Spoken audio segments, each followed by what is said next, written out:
Okay, well, thank you for coming tonight. I hope you enjoyed the viewing of the documentary. Tonight, we're very fortunate to have the co-producer, Geoff Blanning, here with us, Geoff, and also the director, Clive Davis.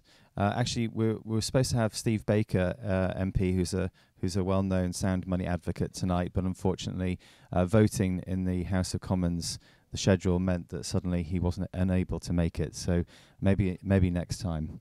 But Geoff, if you could just start by just telling us a little bit about your background, that'd be great. Thanks, Jason. I was an investment manager for 35 years until I retired about 4 years ago. And I invested in bonds and currencies and commodities all over the world. I traveled the whole world. I invested in South America, in Argentina, Brazil, invested in China, in the Middle East, and in developed countries too, the US and Europe. And so my job was to predict interest rates and currency values, which meant I had to try and predict inflation. So most of my time I spent studying central banks. And I think there were two things that bothered me the whole time during my career. One is that so few people understood what central banks actually do and where money comes from. In particular, most mainstream economists don't understand it. And the second thing was that how irresponsible they all were, and how the money just kept growing and growing and growing. And I was always of the belief that we will end up with very high inflation and all kinds of other problems and distortions to the economy, as we've shown in the film. So when I retired, I was able to spend my time working with Clive and Max Rangeley from the Cobden Centre to make this film, to try to get our government to make some slightly better decisions going forward on our monetary system. And Clive, can you just give a little bit about your background, please? How short shall I keep it? Quite short. Thank you for coming, by the way. Yeah, and the conventional path that was ahead of me in broadcast shouldn't have put me in this position. I've put myself in this position, actually. I have 25 years background in broadcast television, not as a director, not as an editor. I very much specialised in computer graphics. So I was completely unconnected to all of this. After 25 years, I decided I'd had enough of the way things were going, and I started taking an interest in other things. Initially philosophy, economics, which led me towards the Austrian school. I thought, that's interesting, why is that not being taught? And the energy industry. For any one of you that might know people, somebody like Alex Epstein as well. I've read a lot of his and Richard Linson and people like this as well, Kirk Sorensen. So an unconventional look in that direction. But the finance area and the energy sector were two areas which I thought were key in human flourishing. And from my philosophical position and from an ethics position, that seemed to be the key, and that was the driving motivation. So I became quite self-educated, and I discovered this guy called Steve Baker on YouTube, among the many things that I'd consumed and read, talking about Austrian economics. I thought that seems a bit unusual, and it turned out it was, because he's, as far as I know, he's the only Austrian school economist in the whole House of Commons. So I thought, well, I've got to meet that guy. So I did. I introduced myself quickly. Didn't want to crowd the guy. Told him what I was thinking of doing and applying my skills in presentation. And by the way, I should say the reason for wanting to do that, all of the material I've been consuming, particularly when it came to the video, I thought this, such fascinating, intelligent people, so much to learn. But I thought presentation is really bad. And my background says you give a good presentation, you hold more interest. And so I progressed down that line, and I got in touch with Max, and as I understand it, completely independently, Geoff who knew Steve, was talking to Steve and said independently, we need to make a film about this. As I was saying to Max, we need to make a film about this. And Steve said, you guys should meet. So There we go. And It wasn't too long. for those people who don't understand the name, can you just tell us what the name means? Ex nihilo? Yeah. Yeah, from nothing. I thought ex nihilo would be a good name, given that I think most people accept fiat. Even people that don't have an interest in finance. I mean, there are people you meet that say, I don't know what you're talking about, but you explain it and, oh yes, I have heard that. And they've used that Latin word. So I thought, we'll have a Latin word, ex nihilo, and just kind of tie it in with there. And I think you, Geoff, added the truth about money. Yeah, I think actually the first time I proposed it, I was going to call it, my Latin isn't great, but I thought ex nihilo credito, or was it credito ex nihilo? But I think Max said, drop credito. Ex nihilo is good. I said, yeah, it is. Okay, fine, we'll do that. But then, yes, we added the subtitle. So, Geoff, today the BBC has reported that interest rates have been held at 5.25% and that core inflation, interest rates at 5.25%, and inflation is running at 4.6%, core inflation 5.7%. And I thought it was interesting that they said the recent sharp increase in inflation was initially due to rising energy and food costs, largely caused by global events such as the war in Ukraine, but other factors like wage increases in the UK had also helped keep prices high. Obviously, what they're talking about here is the consequences of inflation rather than inflation itself. Why do you think that money supply and creation is so little discussed in the UK press in relation to inflation?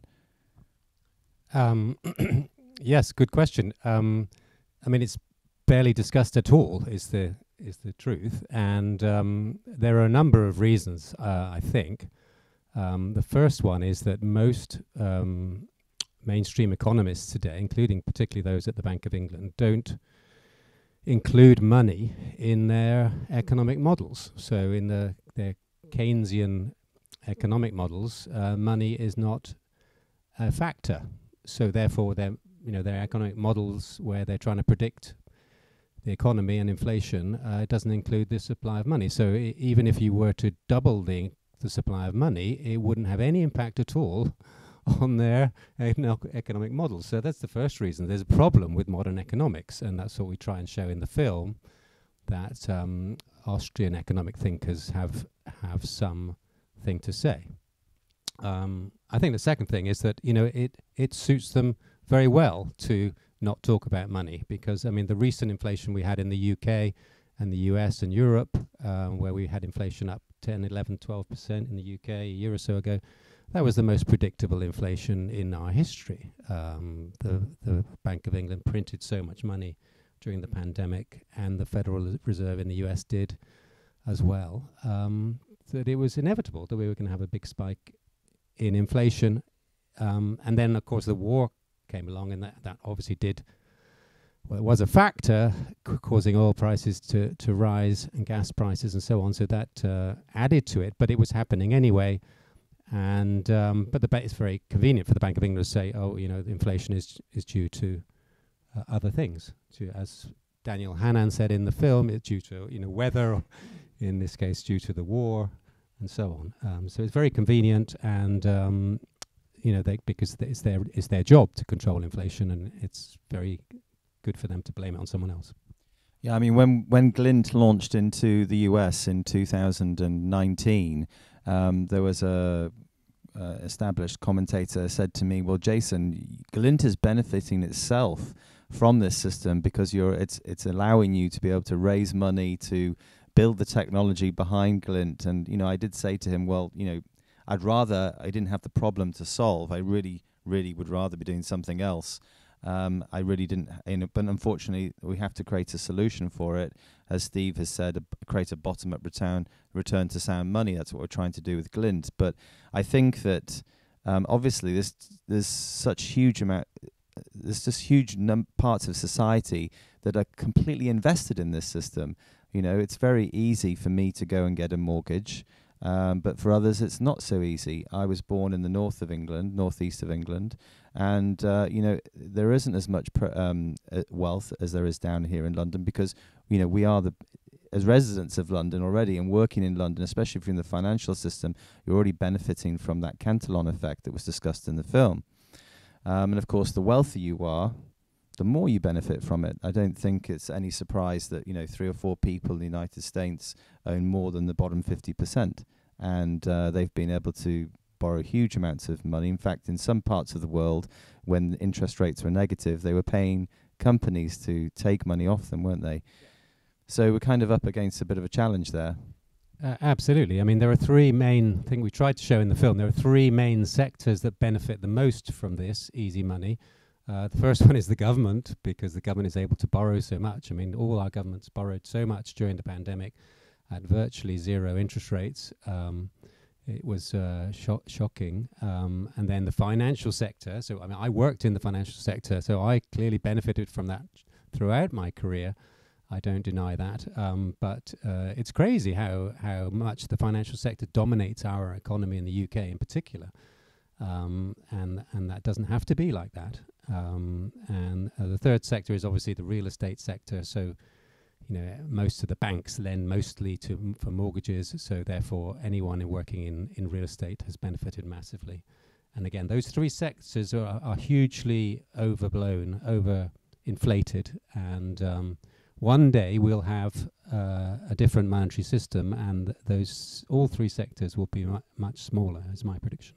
And many people are thinking that actually the only way for that to happen is for there to be some big financial catastrophe for us to get to the end of the road so far. And of course, today I think it is Javier Milei has been elected president of Argentina, and he's promised drastic changes to the tragic reality that they have in their country about massive inflation and also massive inequality. What do you think the opportunities for him are, and also what the challenges are? Well, he has a great opportunity because he's made it to be president. I don't know. I don't follow it closely anymore, so I don't know what the real power he has and what how he will be able to carry out what he wants to do. But he's an Austrian school economist, and he's become president of Argentina. This is an absolutely incredible thing. Most senior politicians in the UK and Europe have never heard of Austrian economics. So why has it happened in Argentina? Because Argentina has suffered from hyperinflation, I don't know, probably 3 times in the last 25 years. I remember being there in 1994 when there were bank runs and hyperinflation. They've had hyperinflation and they've had default. And even today, they've got inflation 140%. And people have had enough of it. And Javier Milei has come along and said, I can change that. And the first thing he's going to do, he's going to abolish the central bank. So the idea of that happening in Europe or the UK, you'd just be considered a complete, utter wacko. But for me, I think that is the path we're on. And as Jason suggested in his question, we're not going to get major change here. The evidence from other countries, and certainly in my career investing around the world, the evidence is that it has to get a lot worse before people are really ready for change. That's the unfortunate situation, and I think that's why Glint is such a great, for me, if I can plug Glint, I've invested with Glint. I'm a shareholder of Glint, for full disclosure. I invest a large amount of my own money in precious metals, and that's because that is the only safe way to protect one's wealth in this inflationary system. And I'm trying to change the system, but I don't think I'm not very optimistic that we're going to get a good result anytime soon. We have to have worse chronic inflation probably before we get any kind of change. Yeah, sure, absolutely. I don't want to comment in particular. Sorry, I don't want to comment in particular on Argentina, because I don't know the details. I don't know how their checks and balances work. But on a broader principle, I don't think there's any unraveling this system in a gentle way, and I can foresee that foresee that they will keep kicking the can down the road, but there is a point where you can't do that anymore and they won't have control.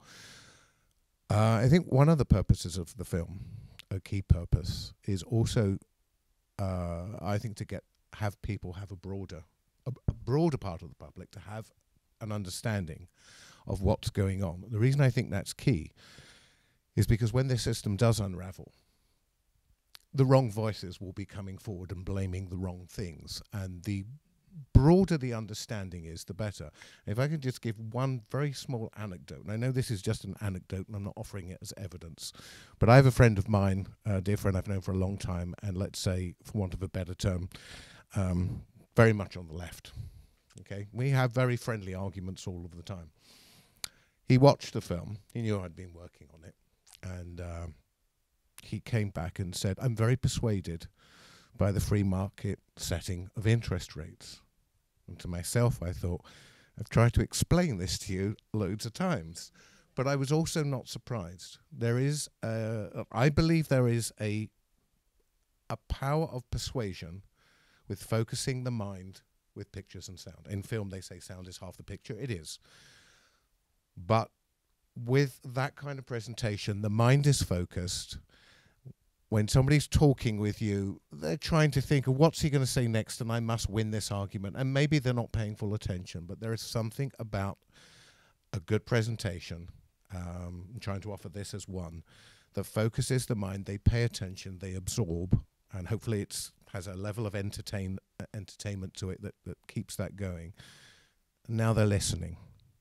And the fact that he came back, and I was thrilled to hear him say that.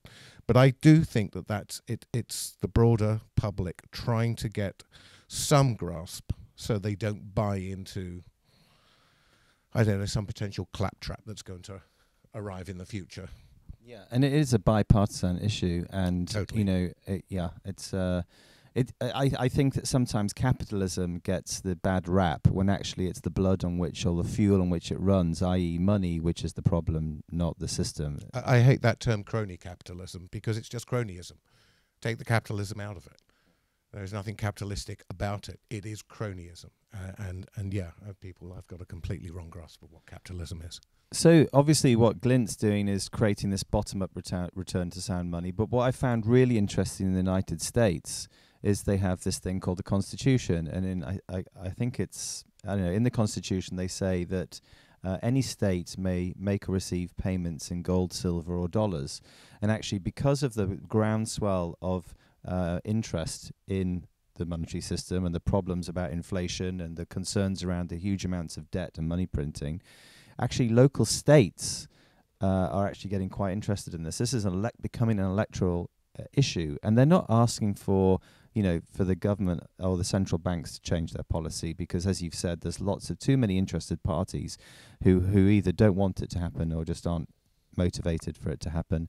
But actually the ability to give the people a choice, and that's what we've tried to do, but at the state level, choice, and saying, actually, we're going to enable gold as legal tender. There are now at least 18 states who are either in the process of or have passed laws to make gold legal tender. We're obviously very interested at Glint because we're the only viable transactional gold platform in the United States at the moment. But this is happening at a huge pace, and I think really that's something really positive to be thinking about. But I'd love to be able to, I'm sure some of you have got some questions. So maybe, Clives, you could take the mic. And has anybody got a question? Jacques in the corner there. Remember to hold it close to your mouth, please, Jacques. That okay? Yeah. And speak loudly because it's not amplified. Yes. I mean, first I'd like to congratulate the makers of the film, because the values, the images, the ideas, and then the story and the way you put it forward. It's nice to see everything I suppose most of us here have thought be put together in such a clear way and such a convincing way. Just to point out one thing, as far as I'm concerned, it was always clear Keynes was going to win because he was telling people in power that they actually served a purpose, whereas Hayek was telling them to go and play golf and not get involved. So that's a bit sad. and the end is you're rather hoping that a very large number of very comfortably fat turkeys are going to vote for Christmas, which clearly is not happening. I mean, we had Adolf, what's his name, Sunak, saying, yippee, the CDB central bank thing, digital currency is coming. And so we're all going to be enslaved, which is terrifying. So really my question is, what plans do you have to get this film shown, seen, understood, in as wide... and are you going to translate it into French? If you can get it shown in France, that'll be a real miracle. You spoke about that, didn't you? It's on YouTube now. It's on the Cobden Centre channel on YouTube. And YouTube actually has a facility where you can translate. So it'll give you French subtitles. It's a translation rather than subtitles, so it's not perfect. But actually, I've already shown the film to some of my own French friends like that. So anybody can watch it in, it seems, any language that YouTube has. We'll send you the link. We premiered the film in the House of Lords. In July, we invited all MPs and all the Lords, and we got about 10, which was fine, because we had about 25 personal assistants, or whatever they're called, SPADs, special assistants as well, come along from various MPs. So we had a room of about 50, and but yes, we wanted more. We're just trying to promote it wherever we can. We don't have a lot of money for promotion. We're very, very pleased. Jason wanted to show the film tonight. Obviously, thank you very much indeed on behalf of the Cobden Centre. We have formed what's called the Honest Money Initiative, where we are using that to write letters to newspapers and to try and get on television when financial events happen. So we have a communications manager who tries to get us access. At the moment, the inflation topic has gone a bit quiet, obviously, because inflation's been coming down. For me, what's going to happen next, we're going to start seeing, quite possibly we'll see inflation fall significantly, and maybe people will start worrying about deflation again, and we'll start getting weaker growth and so on. So what the film talks about, the bubble bursting, that is going to come more to the forefront. And I think the inflation topic has probably passed in terms of popular press comment for now. But everything that's in the film is relevant. So we're going to try and get publicity when things happen. But we don't have a lot of money. We decided to put it on YouTube because we thought if we put it on Netflix or Apple or something, it'll be there, but not many people will watch it. So we decided to put it on YouTube, so we just need to promote it. So we're trying to promote it, but we're certainly happy for any ideas anybody has or funds to help us to promote it. Can I add a cheeky point? I was going to say, and it's for free as well, but in the meantime, in the interim, the more of you guys share it, and when you share it, if you believe, you can give it some positive reviews and say, please share this with others. I even have chats with people in coffee houses and whatever, and I said, well, go and look at it. This, that, the other, and tell your friends. If you like it, make a comment. That's good for the algorithm. And that doesn't cost anything. And it may just hit the right moment, the right time, and suddenly views start sort of going up. I mean, I think we've got about 56,000 views or something like that at the moment. It went online on the 1st of August. But please share it, because it'll start to get out there. Write some comments on if you want to as well. That helps the algorithm. That puts it on people's feed. And hopefully a conversation will suddenly, it'll maybe even in terms of the media, it will suddenly be there at the right moment to go back to and then kick off. So I just wanted to make some comments as well. I had heard of some of these concepts, and I knew about how money was being created because I've seen earlier documentaries that were made in the US. So the first one was quite a low quality one, but they were both independent, made in the early 2000s, called the Zeitgeist. That's quite a depressing one, but that's where I first... I know that one. You've seen it. And then there was also Thrive, which was produced in came out in 2011. Again, an independent documentary, and I think they just had their own platform. I wouldn't be surprised if both of these documentaries have had an influence in the ground roots movements that we're now seeing in the US. There's groundswell of people being interested in going back to the gold standard as much as possible. So yes,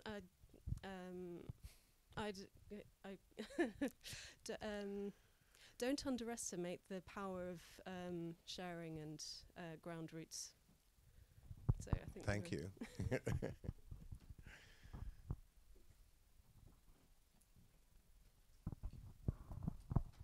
Good evening. First, I'd like to congratulate you on the production of the film, which I think is badly needed to educate people about the monetary system. Now, I think some people here will have heard of the famous British monetary reformer Frederick Sai, who was a chemist at Oxford University. And Sai campaigned in the 1930s, 1940s and 1950s for monetary reform. So my question is, are you aware that Professor Sai took legal action against the British Attorney General in 1950 over what Sai called the banking conspiracy? I'm not aware. I wasn't aware. No. These documents are buried in the Saudi archive in the Boulding Library in Oxford. I visited that 30 years ago and dug them out. Thank you very much for that. You're very I will welcome. look at that, yeah. Excellent.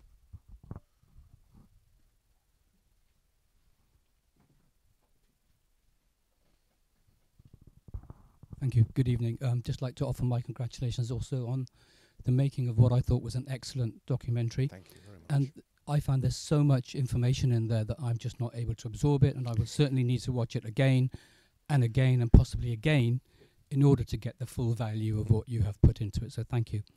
My question is a very simple one. In terms of the banks creating money when they lend money to a borrower, is that a relatively recent phenomenon, or has that been happening since time immemorial, since the creation of the first bank? Yeah, it's a great question. It has been going on for an awful long time. In fact, it's an area I want to sort of dig in a little bit more on, which may be another documentary, but very specifically the history of money creation. And yeah, it's I can't give you any absolute precise dates and things, but it's more than 100, 150 years old. And I've been in touch with somebody who's researching this, an academic and a financer as well. But do you want to add anything onto that? Yeah, and I think that's always been the case. And actually, in the film, you see, we don't propose to reform to that. That's a whole nother topic. What we focused on in terms of the reforms that we've proposed in the film are the reforms to the central bank.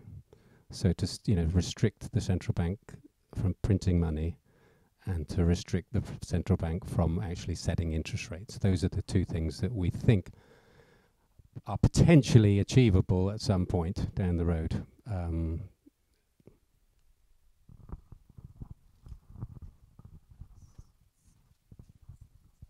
Hello. Also, thank you very much for all you're doing. Really good. Unfortunately, I missed 2/3 of it, but now I know that I can catch up on YouTube. So thank you. Now, do you know of the Light newspaper? It's it kind of started from Stand in the Park people who were seeing through all the lies and deception of the last few years. So these are people who really are truth seekers, in all kinds of ways. It might be worth you getting in touch and writing an article to spread more truth about money among these people as well, because they're truth seekers basically. So if you'd like, if you want this, you can have it. And thank you. We'll take. Okay. Yeah. Yeah. Thank you. I was going to say that I when I've had conversations with people, I spot sometimes where they want to know, sometimes before they've even seen it, sort of where we may have been going. And my view is that the system is, this is going to sound strange to say, that in terms of the people in the system, it's very honest. They're very good people. I don't think, in terms of people working in finance, there's no conspiracy. But I do think, for all sorts of reasons, there is incompetence, and perhaps ignorance, which is not the same thing.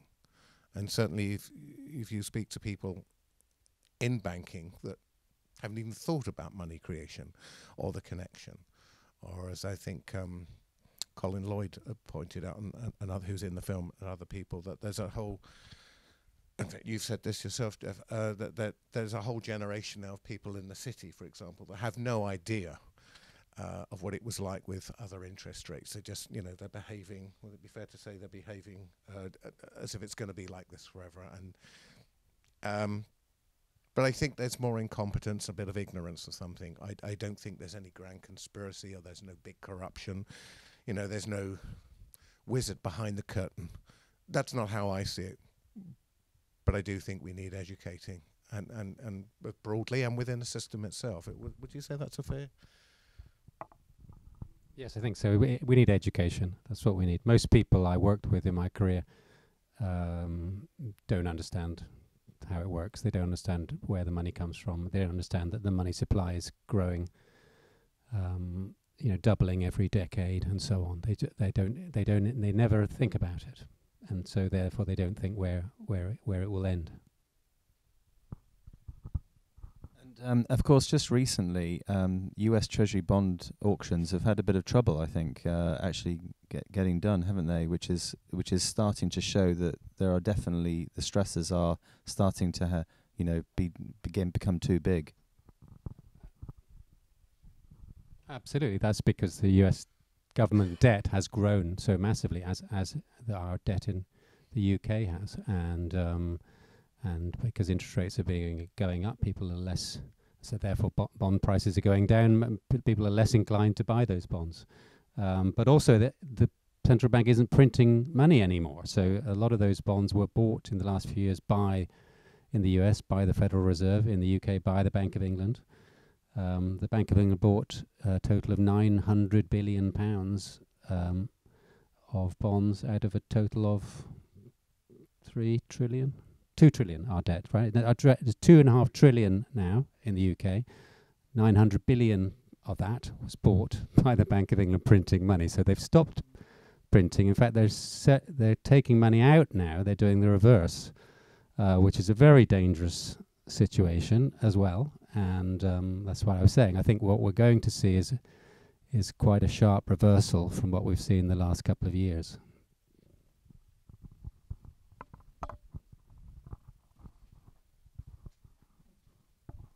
This is a kind of anecdotal thing. I joined about 3 or 4 months ago. I joined a private club in Soho. I paid for a life membership. About 2 weeks later, the club shut down. I know which club it is. Exactly. I was a member. Were you? Exactly. So what happened is I lost all my money. Sorry. But the immediate solution that my husband offered was there should be regulation over cryptos, which is exactly what we don't want. So how do we, if I invest in cryptos and I lose my money, that's my problem. But if I buy some goods and I don't get the goods because the people who sold me the goods were investing my money in cryptos, where are we going in terms of all the people that were laid down, they lost their jobs, the whole mess behind that? And how do we keep cryptos as an alternative that can work? I think, Geoff, do you want to make an answer on that? But I've avoided I want to say sort of generally with things that I get the knee-jerk reaction to ask for protection, but my take in is free markets sort themselves out over time, and regulatory positions tend to be short-term fixes. Overall, most sincere people in business are looking for the long term, and to long term you have to gain a good reputation. And once you have that good reputation, you certainly don't want a chance losing it. And again, it's people need to be educated if you're a speculative type of person, and I think crypto has been very speculative, and various other things like that. You have to have the knowledge. So, am I taking a speculative chance here because a quick get rich quick scheme or something like that, or do I trust these people? And reputations have to be earned, and pulling in some sort of regulatory policy to sort of say some short-term, there needs to be short-term pain for people to understand not to go down this road or that road, and to go to this quack or that quack, and this person's earned their good reputation and they build upon it. So I think the most important thing is to just double down on our property laws, the laws of ownership. I mean, for instance, the thing I love about gold is that its nature cannot be changed by a human being. It's I say this a lot. Its nature is defined. It's created. When two neutron stars collide, we can't mess around with that. We can't change it. And going back to your belief, your thoughts around interested parties within the financial system, I agree. I don't think there's an Oz behind the curtain. I just think that, and I think the people that are creating the central banking digital currencies are doing it with what they think are all the best intentions. But the problem is that they don't understand about, or they don't want to think about the implications about where this could go. I personally believe that CBDCs, for instance, are the biggest threat to civil liberty we've ever had. But, the idea that they can be programmable means that in the future, they can be corrupted. They're made, then the rules are created by human beings. They can be changed. Even if this generation has no intention of using them nefariously, other people can and will, given time. If something can happen, it will. And of course, with gold, you can't do that, and it's can't be changed. And if it's yours, it's a most wonderful store of value that over millennia has been proven.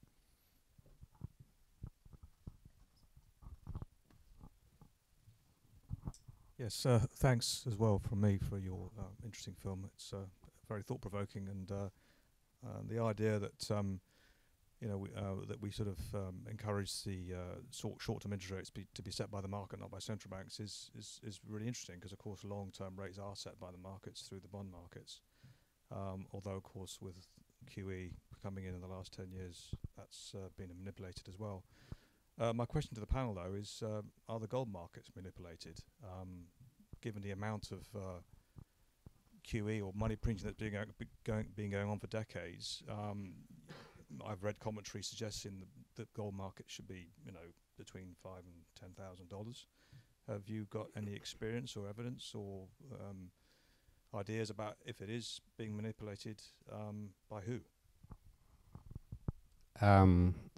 I don't have personal evidence, but I know the gold market is manipulated. It has been ever since we came off the gold standard in the 1970s. So when we originally came off it, it was temporary, as we saw in the film. Richard Nixon said temporary, and the official line was that they would try and put it back together, and of course they've never managed it. But the COMEX futures market for gold was introduced in the 1970s to allow the banks to sell gold to keep the price down, because we have if the general public get excited about owning gold, it means they're losing faith in the paper currency, which is what we have. So the central banks have to try to prevent people from getting excited about gold. So every now and again they intervene to stop price rising, and that's been going on for decades. So, but despite that, well, in the US in particular, I mean, the Federal Reserve intervenes in all markets, They have a what's it called? I can't remember the name of the committee, but it's central banks manipulate the price. I promise you. And but over time, what you've seen is that basically the price of gold has matched pretty much over time, over long periods of time, it's matched the increase in the money supply. So that's why I say gold is really the only thing which maintains its real value over time, and it has done that in the last 4 or 5 decades. I mean, I'd say at the moment, I would say particularly through the pandemic, we had a period where we had a very, very strong intervention to keep the price down, and I think personally we're about to see a time when they're not able to do that, because most of the other central banks in the world, led by China, have been buying gold like absolutely like it's going out of fashion. We've seen record central bank gold buying in the last 6-12 months, and it's not from Western central banks, it's from BRICS countries. And China is actually, there's a lot of talk about them introducing a gold-backed trading unit. What's more, in China at the moment, banks are setting up gold funds for retail investors to invest in. So China is promoting the retail purchase of gold, whereas nothing like that happens in the West, and it wouldn't, it will happen eventually, but they try and tamp it down, is what the words they use. I do wish there was some better price signal of gold, rather than the price of gold has gone up. What has it, or has the dollar gone down, or the pound gone down? And I don't know how accurate this is, but another way of measuring it, as opposed to sort of fiat currencies. I like the idea that back in Roman times, an ounce of gold would buy you sort of a wonderful robe, sort of great quality belt, and sort of that hand. Well, everything would have been by hand, but beautiful footwear for a nice event, and you could turn up looking very smart for an ounce of gold today with a nice suit, nice pair of shoes. So I've just spent my ounce of gold. Yeah, I mean, let's just think about this. In my lifetime, the dollar and the pound have both lost more than 89% of their purchasing power. In one person's lifetime. That is crazy. In the same time, gold's purchasing power has gone up by over 500%. So there's no comparison. It's clear that gold is the downright winner when it comes to what is the best store of value. And of course, what we're trying to do is enabling it in electronic payments. And Glint isn't just an easy way to buy and save gold in small amounts or large amounts. It's not about democratization. It's about building a global gold-based financial services ecosystem, one in which gold is used globally around the world for trade and commerce between businesses and between people. And actually, going back to your point about the Asian economies, I would say I'm so stoked and excited about what's going on in the US at the moment. It's really quite amazing. But also, anecdotally, when I was last in the vault in Switzerland at Brinks to see all of our Glint client gold, as I walked into the area outside the vault, all I could see were pallets to the ceiling. And it's a very tall vault, stacked with full market kilo bars of gold. These things are worth over, I don't know what it is today, £800,000 each or something. And I've never seen so much gold. And I asked them, what is it? What's it doing? Where's it going?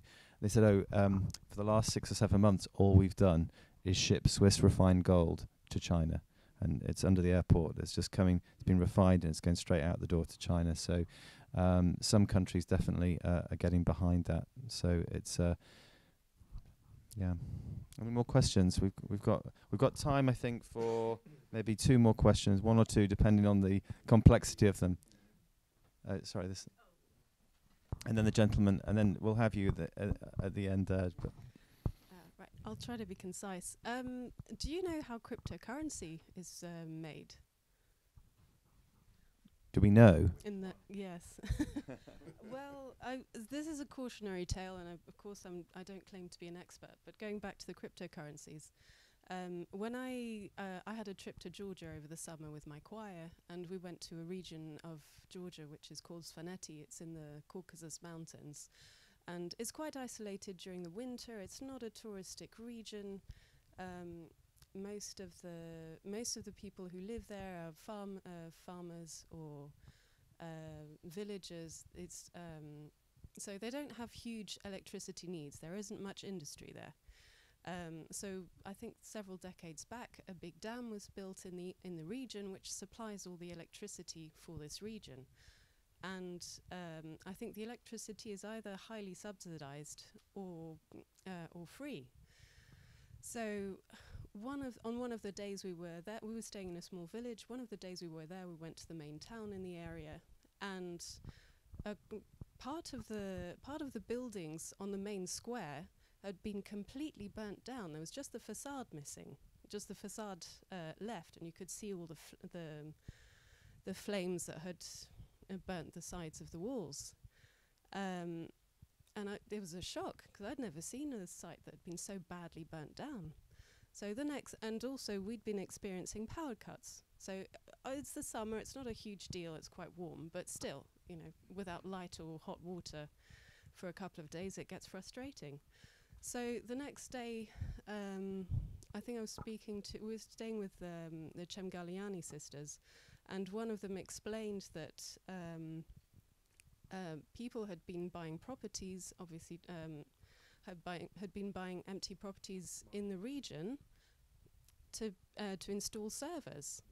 And the rumours were they'd never, because people knew it's a small community, so people observe that the buildings that had burnt down had been a big hotel, and then there was a big restaurant next to it.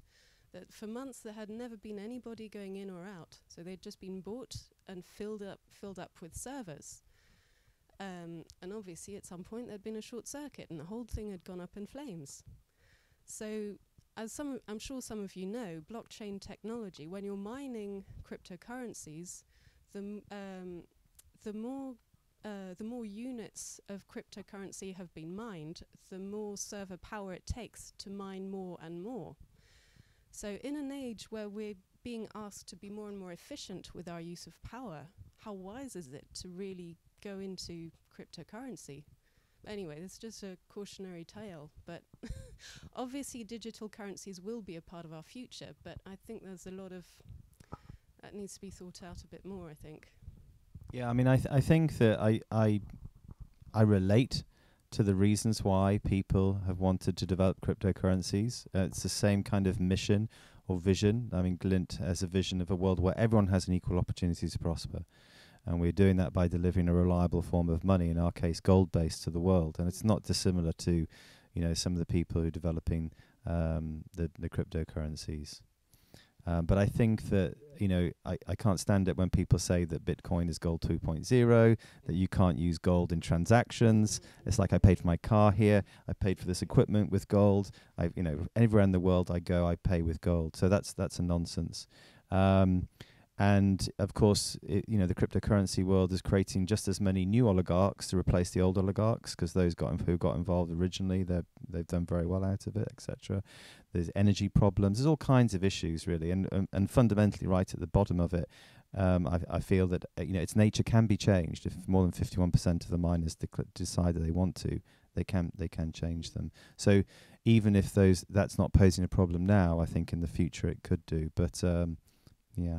I think we need to think carefully about this, and I wish more people would understand that actually gold can be used in transactions. And maybe just the very last question, I think the gentleman on the left at the end there. Yeah, thank you. Sorry, I'm going to say this, but Michael Saylor often says that Bitcoin is digital gold. But my point is that Bitcoin, we all know, is deflationary in the event that there's only going to be a maximum of 21 million. And in fact, if you take out all the ones that have already been lost and are continuing to be lost, it's actually a deflationary instrument. on that point, in terms of gold, and I'm not knowledgeable about gold, unfortunately, there's a finite quantity, I understand, on the planet. I don't know what proportion has been mined to date and what proportion is yet to be mined from the planet. How inflationary can it be going forward into the future? And are there technologies which make it cheaper to mine and thereby making it more inflationary because of the supply increase? Well, I mean, I don't know if you've got any thoughts on this, but my thoughts are that, you know, I think it's just over 1% of all gold in the world is mined. New gold comes into the system on an annual basis.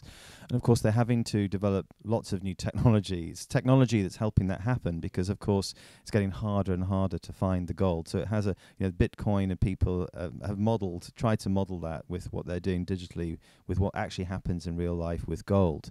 But actually, I mean, I'm not an economist, and I simply see some real problems in front of me. But one of the things, Geoff, I don't understand is why inflation is so good. I mean, as a child, I watched the Jetsons, and I thought that by now I'd be flying around in my own spaceship, and I'd have robots doing everything for me. Now, we might get there in another 50 years with the developments over the last year have shown us that the progress in that area is working better than we thought. But really, technology should have had a much bigger impact on our lives in terms of the cost of things. Why should the cost of things be going up and up and up? If you look ultimately, in my mind, to where the development of artificial intelligence and robots and technology is going, we should be getting to a place where everything becomes so cheap that eventually it's free, you know, kind of some kind of utopian society or world. Well, surely that's a deflationary situation. So I'm kind of wondering why the economists are so bothered about inflation. I mean, maybe progress would happen a bit slower, but maybe it would happen a bit more sustainably if we weren't so focused on inflation. Yeah, Jason is absolutely right. The natural state of an economy ought to be of mild deflation. As you know, technology improves, productivity improves, therefore we can make things cheaper. Therefore, prices ought to gently fall over time, which is typically what happened in the 19th century in the UK. But it hasn't been allowed to happen because the central banks and the banking system, the bankers generally, are terrified about deflation because of the fact that the banking system itself is basically a Ponzi scheme. It's based on, you know, continual increase of credit, which, you know, if it stalls and starts to reverse, then it becomes very dangerous. And that's why whenever we see that happening, we see a panic from central banks, and we see them trying to boost the money supply again. So I think we're quite close to another time when that's going to happen. Just following up on your Jetsons point very quickly, if we free up the monetary system and we free up the energy system, perhaps some of the votes will be on neighbouring planets or asteroids, and we can keep digital ledgers. So I don't think we're going to run out. And actually, let's just maybe leave it on this. This is kind of just says it all for me. You know, in the US, they have lots of interviews with some of the civil servants that are running their government. And Powell, the chairman of the Fed, was asked by one of the senators, why is it that inflation, your target is, and I'm presuming it's 2%. Why? What is it so special about 2% that is of benefit to the electorate, to the people that I represent? What is it about 2%? You've got to check it out. I'll send the link. We'll put the link underneath the video for this in below. I'll find it. He kind of stuttered, spluttered, and eventually said, well, I'm paraphrasing this, it's kind of like the number we all use. He's a numerologist. But listen, remember, inflation is a feature, not a bug. yeah. So first of all, thank you so much for coming tonight. It's been fantastic to see you all, and for engaging in this as well. It's been really interesting that most people got involved. Thank you to you guys for coming tonight and supporting it. Of course, we're all very excited about where this film can go. So I do again repeat, please share it, and if anyone's watching this Q&A on YouTube, please share this and the link to the film, which will be underneath in the description. So please, this is a movement. Okay, and it's important that everybody understands that there is a choice, that we can educate ourselves and we can protect ourselves from the challenges and the problems around central banking and the unprecedented and kind of distortions that it creates in the economy and in our personal lives. So with that, I'll say thank you very much, and I hope you go home with some more useful thoughts.